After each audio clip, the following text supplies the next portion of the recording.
chance.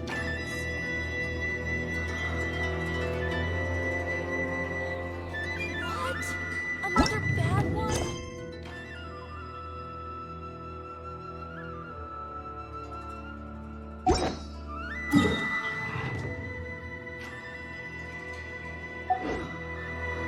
Talk to the electro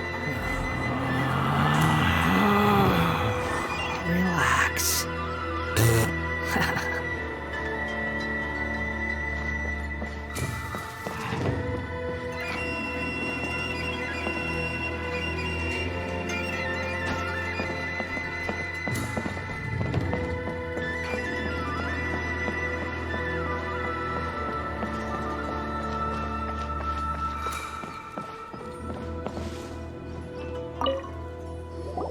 Why, hello. If it isn't the triumphant traveler.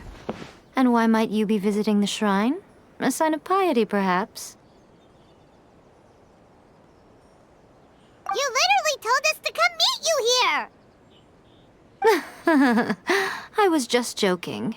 I've been waiting for you. Seems like someone's in a pretty good mood. Mm-hmm.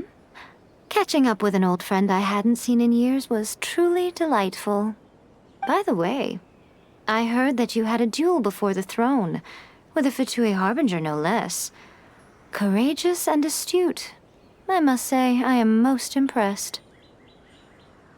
Defeating Signora head-on in a duel means that your strength exceeds my expectations. Still, you did end up victorious. I gather congratulations are in order. Sure feels good to finally thwart the Fatui plan for once.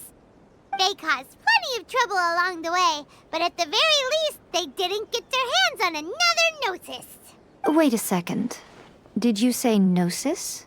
As in, the little thing that looks something like a chess piece? Yep, that's the one. You've seen one too? Gnosis belong to the Seven. They're what keep them connected to Celestia. Oh.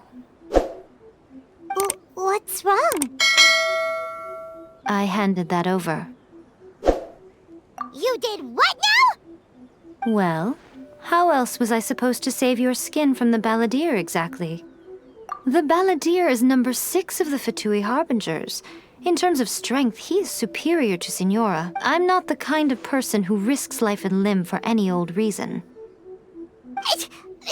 You did... After A created her puppet vessel, she no longer had anywhere to put it.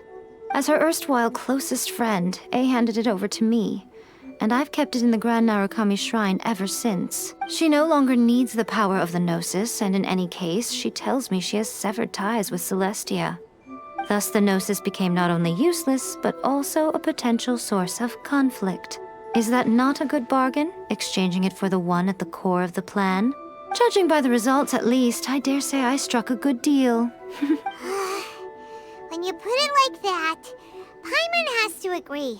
The Traveler is worth more than a Gnosis.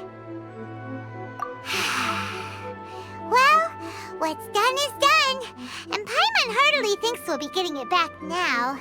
Let's leave the past in the past. So anyway, you still haven't told us why you called us here today. It's to thank you. Really? You intend to travel all over Teyvat, and the time has come for the Inazuma leg of your trip to come to an end, has it not? As a mark of my gratitude, I will answer any questions you may have about the road ahead or the events of the past. What would you like to know about? Sorry, I haven't a clue. I'm also unfamiliar with the god you describe. But if you still have doubts about A, I would say they are misplaced. Not only does she not fit your description, but she voluntarily gave up her Gnosis long ago, severing her ties with Celestia in the process. That's good to hear. Otherwise, given that I'm her familiar, it could have made our relationship rather awkward, don't you think? Don't worry, we aren't looking to pick a fight with you. I wish you the best of luck. May you soon discover the truth behind it all. As for your brother's whereabouts, I will use all the resources at my disposal to investigate it, and I will also borrow some of Ayato's people from the Shiumatsuban. I'll let you know if I find out anything. Consider it part of my means of thanking you. That puppet was built with technology that has been lost to time. Perhaps she, as a god, is the only one privy to the knowledge of its origins. Still, there's one other thing on this topic that I suspect you may be curious to know. Before A began modifying her own godly form, she took it upon herself to create a prototype puppet. So, you mean there are 3 Raiden Shoguns? No, the prototype was merely a proof of concept. Its appearance and intellect were not based on A. It was a test. The original plan was for A to simply discard it.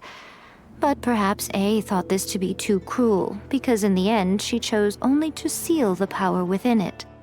Later, this puppet wandered Inazuma as an ordinary human male with his own consciousness, until the Fatui took an interest in him. Ugh, not the Fatui.